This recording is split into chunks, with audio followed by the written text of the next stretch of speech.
नमस्कार, आपण पाहत आहात आपले सुवर्णनगरी न्यूज चॅनेल, प्रखर, तेजस्वी, सत्य बातमी।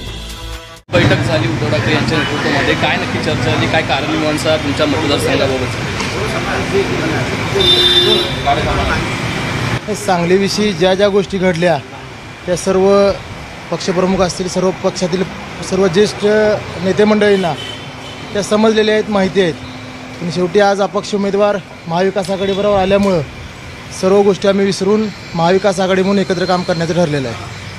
सांगलीमध्ये आपला पराभव झाला, काँग्रेसची साथ तरी आपल्याला मिळाली नाही, युती धर्म पाळला नाही, काँग्रेसचं सध्याचं सूत्र आहे, तर त्या संदर्भात चर्चा झाली। महाराष्ट्रामध्ये महाविकास आघाडी म्हणून ज्या 30 उमेदवार निवडून आले, जास्त त्यातला मोठा वाटा उद्धवसाहेबांनी आमच्या शिवसेनेच्या उमेदवारांच्या बरोबरच काँग्रेस राष्ट्रवादीच्या उमेदवारांसाठी सुद्धा अनेक ठिकाणी सभा घेऊन आदित्य साहेब असतील, संजय राऊत साहेब असतील, सर्वांनीच शिवसेनेच्या सर्व नेते मंडळींनी त्या उमेदवारांसाठी अतिशय कष्ट घेऊन त्या सीटा निवडून आणण्यासाठी प्रयत्न केले।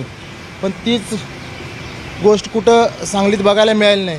ही खंत खरं माझा एक उमेदवार म्हणून आणि आमचा पक्ष शिवसेना पक्ष म्हणून ही खंत आमच्या मनामध्ये नक्कीच आहे। महाविकास आघाडीला पाठिंबा दिल्यामुळे आता पुन्हा ही बोलून दाखवण्यापेक्षा सर्व त्यांना गोष्टी माहीत झालेल्या आहेत की काय कशा पद्धतीने आमचा पराभव झाला।